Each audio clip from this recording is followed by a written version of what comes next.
క్రైస్తలార్ మన రక్షకుడు మన పరిశుద్ధుడైనటువంటి యేసుక్రీస్తు వారి శక్తి కలిగిన నామమున ఈ రోజున దేవుని వాక్య ధ్యానమునకు మన దేవుని పేరిట ప్రతి ఒక్కరికి వందనాలు.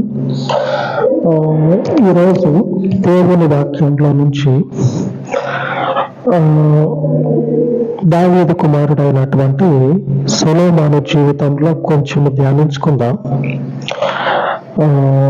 సొలొమోనుకి దేవుడు ఒకసారి ఒక దర్శనం చూపిస్తాడు, ఒక కళ చూపిస్తాడు. ఆ కళలో ఏమని అడుగుతాడంటే, దేవుడు నువ్వు కొత్తగా రాజు అయినవు కదా, నీకేం కావాలి అని అడుగుతాడు. సొలొమోను అంటాడు, నాకు అది కావాలి ఇది కావాలని హృదయంలో ఏది ఉన్నదో అది కాకుండా దేవుని హృదయంలో ఏమున్నదో దానిని పట్టుకొని అడుగుతాడు. సొలొమోను హృదయంలో ఏది ఉన్నదో అది కాకుండా దేవుని హృదయంలో ఏది ఉన్నదో అది పట్టుకొని అడుగుతాడు. దేవుడు అంటాడు, బాగా అడిగినావు నువ్వు, కాబట్టి నువ్వు అడిగిందే కాదు, నువ్వు అడగనిది కూడా నీకు ఇస్తా ఉన్నా, తీసుకో అని చెప్తాడు. లేఖనంలో చదువుకుందాం. దినవృత్తాంతముల గ్రంథము 2వ దినవృత్తాంతాల గ్రంథము 1వ అధ్యాయము 12వ వచనంలో రాబడినది ఇలాగు, కాబట్టి జ్ఞానమును తెలివియు నీకు ఇవ్వబడును, నీకన్నా ముందుగానున్న రాజులకైనను నీ తరువాత వచ్చు రాజులకైనను కలుగని ఐశ్వర్యమును సొమ్మును ఘనతను నీకు ఇచ్చేదను అని చెప్పాను.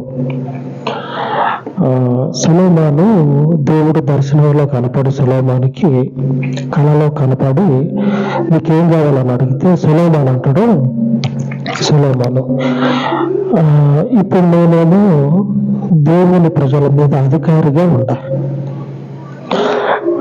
వారసత్వంగా వచ్చేదాన్ని నిలుపుకోలేకపోవచ్చు. ఎందుకంటే సామర్థ్యం ఉండాలి కదా, సామర్థ్యం ఉంటే వారసత్వంగా వచ్చేదాన్ని నిలుపుకోవచ్చు. దేవుని ద్వారా కలిగిన దాన్ని నిలుపుకోవాలంటే ఆయనకి ఇష్టమైనటువంటి దానిని మనము చేస్తే నిలబడుతుంది అది. సొలొమోను కూడా నేను ఇట్లాగా వారసత్వంగా వచ్చా, మా నాయన తర్వాత నేను రాజుగా వచ్చా, ఈ రాజుగా ఉన్నటువంటి నేను దీనిని ఒకవేళ నిలుపుకోలేకపోవచ్చేమో అని ఏం చేస్తాడంటే, దేవుని హృదయంలో ఏ ఆలోచన అయితే ఉందో ఆ ఆలోచనను పట్టుకొని నాకు ఇది కావాలని అడుగుతాడు. అడిగితే దేవుని దృష్టికి అది అనుకూలంగా ఉంటుంది. అవును, సరైనటువంటి కోరికనే కోరుకున్నాడు. పరిపాలన చేయి అని నేను చెప్తే సొలొమోను అంటాడు, చేస్తా, కావలసినటువంటి జ్ఞానాన్ని నాకు ఇవ్వు అని అంటాడు. దేవునికి స్తుతి కలుగును గాక. పరిపాలన చేయాలంటే జ్ఞానం ఉండాలి, వివేచన కలిగి ఉండాలి. వారసత్వం ద్వారా వచ్చేదాన్ని నిలుపుకోవటం అనేది తలకు మించిన పని, తలకు మించినటువంటి భారము. అందుకే సొలొమోను మంచి ఆలోచన చేసి, నువ్వు ఇచ్చినటువంటి ఈ హోదాని నిలుపుకోవటానికి నాకు జ్ఞానాన్ని ఇవ్వని దేవుని అడిగితే దేవుడు అంటాడు, సరే మంచిదే తీసుకో, దీనితో పాటుగా ఐశ్వర్యమును ఘనతను సొమ్మును నేను నీకు ఇస్తా, తీసుకో అని చెప్తాడు. జాక్పాటు తగిలింది అనుకోవాలి. దేవునికి స్తోత్రం. ఎందుకంటే అందరూ ఏం చేస్తారంటే రాజ్యంలో సొమ్మును వెనకేసుకున్న సొమ్మును ఏం చేయటం అంటే ప్రజల కోసం ఖర్చు పెట్టడం. ఇంకపోతే కొంతమంది ఏమో ఆ వెనకేసుకున్న సొమ్ముని మింగేయటం, అది ఇంకొక పద్ధతి అనుకోండి. చాలా వరకు ఏం చేస్తారంటే ప్రజల ద్వారా వచ్చిన సొమ్మును ఏం చేస్తారంటే ప్రజలకే ఖర్చు పెడతా ఉంటారు. రాజ్య పరిపాలన పద్ధతి అది. మరి ప్రజల దగ్గర నుంచి ఎలాగ రాబట్టుకోవాలో సొమ్ముని, ఎలాగ రాబట్టుకోవాలా? వాళ్ళకి సరైనటువంటి ఉపాధి చూపిస్తే కానీ ఇది రాదు. ఇదంతా కూడా దేవుని చేతిలో ఉన్నది. రాజ్యాన్ని నిలబెట్టడం, కుప్పగొల్చడం దేవుని చేతిలో ఉన్నది. కాబట్టి సొలొమోను ఏమంటా ఉంటాడంటే, ఈ ప్రజలను పరిపాలించడానికి కావలసినటువంటి జ్ఞానాన్ని నీవు నాకు ఇచ్చినట్లయితే నేను పరిపాలిస్తా అని చెప్పానంటే, దేవుడు అంటాడు జ్ఞానముతో పాటుగా ఐశ్వర్యాన్ని, సొమ్మును కూడా నువ్వు తీసుకుంటే నీ పేరు ఎలా కనపడుతుంది అంటే, నీకు ముందున్నటువంటి వాళ్ళు, నీకు వెనుకున్నటువంటి వాళ్ళు ఎవ్వరూ కూడా నిన్ను అందుకోలేరు, నీతో సమానం కాలేరు. అంతగా నువ్వు ఆశీర్వదించబడతావు. ఆమేన్. మన జీవితాలు ఆశీర్వదించబడాల. సొలొమోను తండ్రి ద్వారా కలిగిన దాన్ని దేవుని ఆశ్రయించి నిలుపుకున్నాడు. దేవుని ప్రజలమైనటువంటి మనము దేవుని ఆశ్రయించి మన జీవితాలను స్థిరపరచుకోవాలి. ఆమె మంచి మాట మీకు అర్థమై ఉండాలి. సొలొమోను మా నాన్న దేవుణ్ణి నేను అనుసరిస్తాను అనుసరించి ఆయనకి వారసత్వంగా వచ్చిన దాన్ని కాపాడుకుంటా పోయిండు. దేవుని దగ్గర కూడా కాపాడుకున్నాడు. గొప్ప పేరు ఘనతని దేవుని దగ్గర నుంచి పొందుకున్నాడు. తండ్రి దగ్గర నుంచి రాజ్యాన్ని పొందుకున్నాడు. కానీ దేవుని దగ్గర నుంచి మంచి హోదాని, ఇంతటి తెలియమంతుడు ఎవ్వరూ లేరు అనేటువంటి బిరుదు వచ్చింది సొలొమోనుకి. తర్వాత ఐశ్వర్యము, ఘనత, కీర్తి అనేది ఇప్పటికీ కూడా తరిగిపోయినటువంటి గొప్ప కీర్తి అనేది, ఐశ్వర్యం అనేది మనం చదువుకుంటే కనపడతా ఉంటది.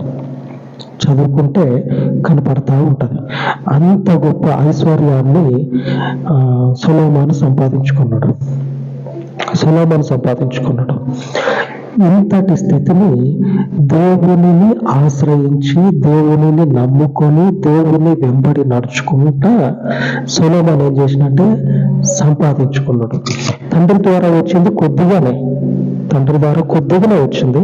కానీ సొలొమోను దానిని విస్తరింపజేసుకున్నాడు.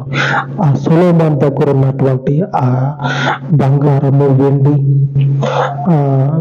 అంటే లెక్కలోకి రాలే. కొన్ని సందర్భాల్లో వాళ్ళు వెండిని ఏం చేశారంటే లెక్క పెట్టడం పక్క పెట్టేశారు. అంతగా వెండి వాళ్ళ దగ్గర ఉంది. బంగారం గురించి అయితే రాయబడి ఉంది, అంత బంగారం ఇంత బంగారం ఉందని. వెండిని వాళ్ళు ఒకసారి ఆలోచన చేస్తే వెండిని ఎట్లా చూశారంటే వాళ్ళు మట్టితో సమానంగా చూశారు. ఆ వెండి ఎన్నికకు రాలేదు అని రాయబడ్డది. కొన్ని సందర్భాల్లో వెండి అనేది సొలొమోను కాలంలో ఎన్నికకు రాల. ఇది విలువైనదే కదా, వెండి కూడా విలువైందే కదా. బంగారం తర్వాత వెండికి విలువ ఉంటది. ఆ విలువైనటువంటి వెండిని వీళ్ళు ఏం చేశారంటే లెక్కలోకి తీసుకోవాలి. అంతగా వాళ్ళ దగ్గర విస్తరించుకుపోయింది కలిమి. దేవుడు వాళ్ళని అంతగా కలిమి చేత విస్తరింపజేశాడు. ఇదంతా కూడా ఈ క్రమం అంతా కూడా సొలొమోనుకి దావీదు దేవుని దగ్గర నుంచి కలిగింది.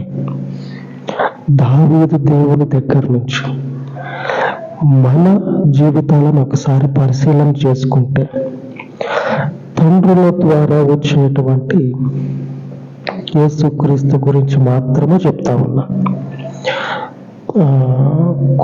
కొన్ని కుటుంబాలలో తండ్రి ద్వారా వచ్చేటువంటి యేసుక్రీస్తుని, తల్లి ద్వారా వచ్చేటువంటి యేసుక్రీస్తుని ఏం చేస్తారంటే వదిలిపెడతారు. ఒకళ్ళకేమో యేసుక్రీస్తు మీదనే నమ్మకం ఉంటుంది, ఇంకొకళ్ళకేమో ఇతరమైనటువంటి దైవాల మీద నమ్మకం ఉంటుంది. వాళ్ళ నమ్మకం వాళ్ళది. లేఖనము అలాగనే సొలొమోను జీవితం ఏమని సెలవిస్తా ఉన్నదంటే, సొలొమోను సొలొమోను తండ్రి అయినటువంటి దేవునిని ఆశ్రయించినందువల్ల విస్తారముగా దీవించబడ్డాడు. విస్తారముగా. మనము కూడా తల్లి కావచ్చు, తండ్రి కావచ్చు, వారు ఏ తల్లి కానీ తండ్రి కానీ ఎవరైతే యేసుక్రీస్తుని అనుసరిస్తూ ఉన్నారో ఆ యేసుక్రీస్తుని మీరు అనుసరించండి. వాళ్ళు ఇచ్చింది వారసత్వముగా కొద్దిగానే ఉండొచ్చు. మీరు దేవునిని ఆశ్రయించినందువల్ల, క్రీస్తుని అనుసరించటం వలన మీ కలిమి, మీ యొక్క జీవితాలు సొలొమోనులాగా ఆశీర్వదించబడతాయి. గుర్తుపెట్టుకోండి, సొలొమోను కొన్ని సంవత్సరాల తర్వాత కలిగిన దాన్ని పోగొట్టుకున్నాడు దేవునిని విసర్జించడం వల్ల. ఆ విసర్జించినటువంటి విషయాలని నేను ఇప్పుడు చెప్పట్లేదు, కానీ ఆశ్రయించిన తర్వాత ఎంతగా దీవించబడ్డాడో ఆ విషయాన్ని నేను ప్రస్తావిస్తా ఉన్నా. ఆ విషయాన్ని ఒకసారి 2వ దినవృత్తాంతాల గ్రంథం 1వ అధ్యాయము 1వ వచనంలో ఒక మాట రాయబడి ఉన్నది. ఏమిటంటే, దావీదు కుమారుడైన సొలొమోను తన రాజ్యమందు స్థిరపరచబడగా అతని దేవుడైన యెహోవా అతనితో కూడా ఉండి అతనిని బహుఘనుడైన రాజులుగా చేసెను. బహుఘనుడైనటువంటి రాజునుగా సొలొమోనును దేవుడు చేసిండంట. ఎందుకు చేసినట్టే, యేసు ప్రభువుని అనుసరించడం వల్ల. ఆయన యొద్దకు వచ్చి ఆయన తండ్రి అయినటువంటి దావీదు దేవునిని సొలొమోను అనుసరించడం వల్ల ఘనుడైనటువంటి రాజుగా రాయబడతా ఉంది. మొన్న జరిగింది కాదు, వేల సంవత్సరాల కిందట సొలొమోను జీవితంలో దేవుడు జరిగించినటువంటి గొప్ప కార్యము. ఆ మనుషుని జీవితం ఎంతగా విస్తరించుకుపోయి ఎంతగా ఆశీర్వదించబడిందో రాయబడ్డది. దీవించబడదాం, దేవుని చేత ఆశీర్వదించబడదాం. మన పితరుల దేవుడైనటువంటి యేసు క్రీస్తును మాత్రమే అనుసరించడం వల్ల యేసు ప్రభు ఏమన్నా తప్పు చేయమని చెప్తాడా అంటే చెప్పడు. అక్కడికి తర్వాత సంవత్సరాల్లో సొలొమోనుకి దేవుడు చెప్తాడు, నువ్వు అనేక మందిని పెళ్లిళ్ళు చేసుకుంటా ఉన్నావు, సరే చేసుకో అని అనలేదు, కానీ చూసి చూడనట్లుగా దేవుడు ఉండి, అన్ని పెళ్లి చేసుకుంటా ఉన్నా కానీ చూసి చూడనట్లుగా దేవుడు ఉండి అన్ని పెళ్లిళ్ళు చేసుకున్నా సరే అడగని దేవుడు ఎప్పుడైతే యేసు ప్రభుకి దూరం అవుతా ఉన్నాడో అప్పుడు హెచ్చరిక చేస్తాడు. నువ్వు పోయే మార్గము సరియైనది కాదు, నీకు క్షేమం కలగదని. మనల్ని హెచ్చరించి ఒక క్రమంలో పెట్టేది దేవుడు, యేసు ప్రభు. ఆ దేవునిని మనం అనుసరించాలి. అలాగని ఇష్టం వచ్చినట్లుగా తిరుగుదామా అంటే తిరగొద్దు. అట్లాగా కూడా రాయబడి ఉన్నాయి. పవిత్రులైనటువంటి మీరు ఎలాగ బ్రతకాలో ఆ విషయాలు కూడా ప్రస్తావించబడ్డాయి. సొలొమోనుకి దేవుడు చెప్తా ఉన్నాడు, నువ్వు చేసే పని సరైనది కాదు, దీవించబడిన నీవు ఇదే రీతిగా నీ స్థితిని కొనసాగిస్తే నీ నాన్న దగ్గర నుంచి ఎలాంటి వారసత్వాన్ని నీవు పొందుకున్నావో తిరిగి నీ తర్వాత వచ్చేటువంటి నీ వారికి అదే వారసత్వాన్ని రెట్టింపు చేసి ఇస్తానికి అవకాశం ఉంటుంది అని చెబితే వినకుండా దేవునిని విసర్జించడం వల్లనే ఉన్నదానినంతటిని కూడా పోగొట్టుకోవాల్సి వచ్చింది. మన జీవితాల్లో దేవునిని అనుసరించకుండా అనేటువంటి ఆలోచన రానియొద్దు. దీవించబడతాం, ఎందుకంటే మనుషుల జీవితాలు కనపడతా ఉన్నాయి. ఆశీర్వదించబడినట్లు, దీవించబడినట్లు, సరి అయినటువంటి మార్గాన్ని దేవుడు చూపిస్తున్నట్లుగా వీరి జీవితాల్లో చూస్తా ఉన్నాం. వీరి జీవితాల్లో చూస్తా ఉన్నాం. ఈరోజు మన వాక్య ధ్యానంలో దేవుడు మనకు సెలవిస్తా ఉన్నాడు. కీర్తనల గ్రంథము 115 అధ్యాయము 9వ వచనం, ఇశ్రాయేలీయులారా యెహోవాను నమ్ముకొనుడి, ఆయన వారికి సహాయము, వారికి కేడము. ఈ వచనంలో మన ఈరోజు దేవుని వాగ్దానము, ఇశ్రాయేలీయులారా యెహోవాను నమ్ముకొనుడి. దేవుని నమ్ముకుంటే సొలొమోను మహారాజులాగా దీవించబడతాం. బహు ఘనుడైనటువంటి రాజుగా ఆశీర్వదించబడతాం. ఇంతటి ఘనతలోనికి ఎవరు తీసుకెళ్తారు? ఆ వెనుకున్నటువంటి తండ్రి ఏమో ఆయన చేతిలో ఉన్న దానినే తీసి వారసత్వంగా ఇచ్చాడు. కానీ జ్ఞానాన్ని, వివేచనని రేపటి రోజు మంచి చెడును ఎవరు చెప్పగలుగుతారు? దేవుడు మాత్రమే చెప్పి నడిపించగలడు. అందుకే దేవుడు మొదటగా చెప్తా ఉన్నాడు, ఇశ్రాయేలీయులైనటువంటి దేవుని ప్రజలైనటువంటి మీరు దేవునిని మాత్రమే నమ్ముకోండి. సహాయము, కేడము. ఆయన మనకు సహాయకుడు, మనకు కృప చూపించి దేవుడు స్థిరపరచడానికి మంచి చెడు చెప్పి మంచి మార్గంలో నడిపించడానికి, అలాగనే స్థిరపరచబడిన మనము దీవించబడటానికి, మంచి మార్గంలో నడిపించగలిగింది దేవుడు మాత్రమే. దావీదు చెప్తాడు, ఇలాగ ఉండాలి, నిన్ను నీవు వర్తిల్ల చేసుకుంటావని. ఆ విషయాలు దేని గురించి చెప్పిందంటే దేవునిని ముందు పెట్టి చెప్తాడు. దేవునిని ముందు పెట్టి, నేను పలానా మనిషి దగ్గర తీసుకున్న పలానా రాజ్యాన్ని నేను సంపాదించిన అని చెప్పినని ఈయన గొప్పతనం కాకుండా, ఈయనకి దావీదుకి ఎవరి దగ్గర నుంచి ఆ గొప్పతనం రావటం జరిగిందో ఆ దేవునిని ముందు పెట్టి, ఇది చూడు దేవుడైనా ఈయనను మాత్రమే నువ్వు అనుసరించు. ఏ కోసైనా ఏ విధంగానైనా సరే దేవునిని విడిచిపెట్టేటువంటి ఆలోచన నీకు రానియొద్దు. ఆయన నీకు ఏర్పరిచింది, ఆయన నీకు చూపించింది మాత్రమే నువ్వు నడుచుకోవాలా అని చెప్తాడు. మనకి ఈరోజు దేవుని వాగ్దానం ఏంటంటే, నమ్ముకుంటే ఆయన మనకు సహకారుడు. ఆమేన్. ఆ సహకారం మనము ఆయన దగ్గర నుంచి పొందుకునేటట్లుగా ప్రార్థించుకుందాం.